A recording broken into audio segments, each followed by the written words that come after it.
এই যে মা এসেছে, মা আর সোহাগ আমি সবাই মিলে যাব ঝুলন যাত্রা দেখতে, তাই তো মা? কোথায় যাবা? ঝুলন যাত্রা দেখতে। কোথায় যাবা? ঝুলন যাত্রা দেখতে। না না, কোথায় যাবা ঝুলন যাত্রা দেখতে? শ্যামচাঁদ মন্দির।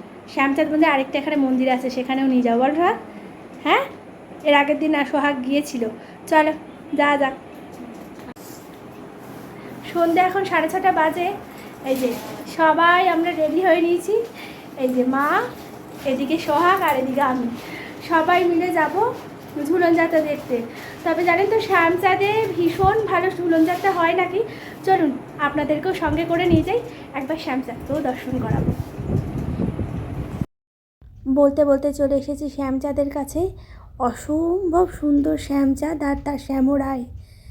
চলুন একটি প্রার্থনা, তারা যেন ভালো থাকে আর তাদের এই ভালো থাকার মধ্যে দিয়ে যেন এই জগৎ সংসারকেও ভালো রাখে। আর কিচ্ছু চাইবো না, ঠাকুরের কাছে একটাই প্রার্থনা, সকল দেশবাসী, আত্মীয় স্বজন, বন্ধু বান্ধব সকলে যেন ভালো থাকে। চলুন তবে আজ আসি।